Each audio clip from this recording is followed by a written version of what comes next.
Bharatiya Janata party के चाणक्य नरेंद्र मोदी के सबसे खासम खास अमित शाह ने जब जो चाहा वो किया। अमित शाह को जिसको लगा कि कुर्सी पर बिठाना है बिठा दिया, जब लगा कि कुर्सी से उतारना है उतार दिया। लेकिन अमित शाह की सारी चाणक्य नीति उत्तर प्रदेश में फेल हो गई। उत्तर प्रदेश में बाबा के सामने अमित शाह बेबस हो गए। अमित शाह चाहते थे कि योगी आदित्यनाथ को कुर्सी से हटा दिया जाए। उत्तर प्रदेश में मिली करारी हार का ठीकरा बाबा के सिर पर फोड़ दिया जाए और फिर यह तय कर दिया जाए कि उत्तर प्रदेश में नया मुख्यमंत्री बनेगा। और मुख्यमंत्री कौन बनेगा? वो बनेगा जो अमित शाह का करीबी होगा। खूब कोशिश की गई, दिल्ली दरबार से लेकर लखनऊ तक खूब बैठकें चली, मंथन हुआ, लेकिन आखिरकार बाबा के रौद्र रूप के सामने दिल्ली दरबार को झुकना पड़ गया। अमित शाह की एक नहीं चली। वो अमित शाह जिन पर नरेंद्र मोदी आंख बंद करके भरोसा करते हैं, लेकिन योगी आदित्यनाथ को हटाने के मामले में नरेंद्र मोदी ने भी अपने पैर पीछे खींच लिए। नरेंद्र मोदी समझ गए थे कि अगर योगी आदित्यनाथ को हटाया तो इसका परिणाम खराब हो जाएगा। आने वाले वक्त में 3 राज्यों में चुनाव होना है और अगर इस फैसले का असर उस पर हुआ तो खतरा दिल्ली के सिंहासन पर भी हो जाएगा। वो सरकार जो बैसाखियों के सहारे चल रही है, वो सरकार जिसमें नरेंद्र मोदी अब तक कोई बड़ा फैसला नहीं कर पाए हैं, उस सरकार के सामने बड़ा संकट आ जाएगा। इसलिए नरेंद्र मोदी को लगा कि फिलहाल एक अल्प विराम लगाकर इस जंग को शांत कर दिया जाए और उन्होंने वही किया। लेकिन वो अमित शाह जिनको खुद पर गुमान है, वो अमित शाह जिनको लगता है कि उनके लिए किसी भी राज्य में मुख्यमंत्री बदल देना, मंत्रियों को बदल देना बाएं हाथ का खेल है, लखनऊ में, उत्तर प्रदेश में उनका यह दांव चल नहीं पाया। दोस्तों, लोकसभा चुनाव के दौरान अमित शाह ने उत्तर प्रदेश में खूब दखल दिया। टिकट बांटने तक में उन्होंने मुख्यमंत्री योगी की बात नहीं सुनी।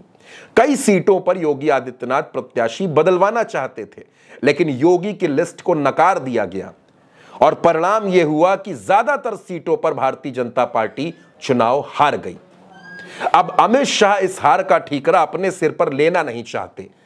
लेकिन दोस्तों, जिस तरह से आप जानते हैं कि सफलता के 100 बाप होते हैं और असफलता हमेशा अनाथ होती है, तो उत्तर प्रदेश में भारतीय जनता पार्टी को मिली हुई यह असफलता भी अनाथ है।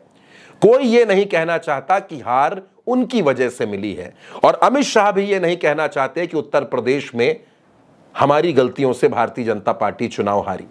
दोस्तों, नरेंद्र मोदी का जादू गुजरात में चलता है, नरेंद्र मोदी का जादू मध्य प्रदेश में चलता है, लेकिन नरेंद्र मोदी का जादू, नरेंद्र मोदी की गारंटी उस उत्तर प्रदेश में नहीं चलती जहां से वो खुद तीसरी बार सांसद हैं।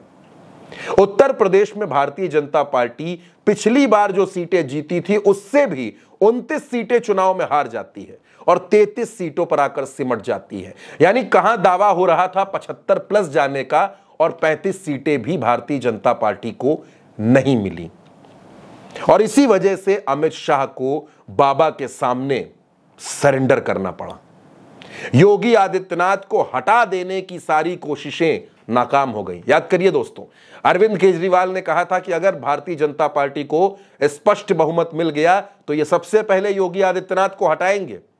लेकिन बहुमत मिला नहीं तो योगी को हटाएं कैसे? जानते थे कि अगर योगी आदित्यनाथ को हटाया तो विद्रोह मचेगा और इसी वजह से अमित शाह को अपने कदम पीछे लेने पड़े।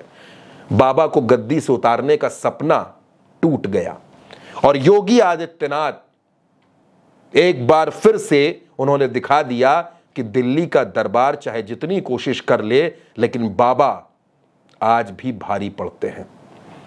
और इस मामले में यह देखने को मिल गया कि अमित शाह के सामने योगी आदित्यनाथ मजबूती से खड़े हैं और योगी आदित्यनाथ को हटाने की हिम्मत भारतीय जनता पार्टी नहीं कर पा रही है। तो भारतीय जनता पार्टी के हाथों से दोस्तों पूरा मसला असल में निकल चुका है। नरेंद्र मोदी, अमित शाह, जेपी नड्डा, जितने तमाम नेता हैं, योगी आदित्यनाथ को हटाने की हिम्मत किसी में नहीं है। तो अब उत्तर प्रदेश में क्या होगा? अमित शाह योगी आदित्यनाथ को हटा नहीं पाए। योगी मजबूती के साथ सरकार चला रहे हैं और उत्तर प्रदेश में जो सरकार बदलने की, मुख्यमंत्री बदलने की, तमाम बड़े बड़े फेरबदल होने की बातें हो रही थी, योगी आदित्यनाथ को कोई नहीं हटा पाया दोस्तों।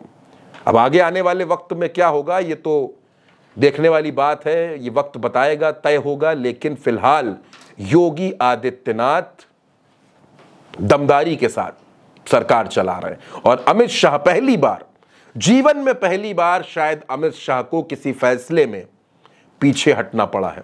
वो अपने मन का फैसला नहीं ले पाए और इसकी छटपटाहट भी अमित शाह को बहुत ज्यादा हो रही है दोस्तों इस खबर पर आपकी क्या राय है? आप क्या सोचते हैं? अपनी राय हमें कमेंट बॉक्स में जरूर बताइएगा।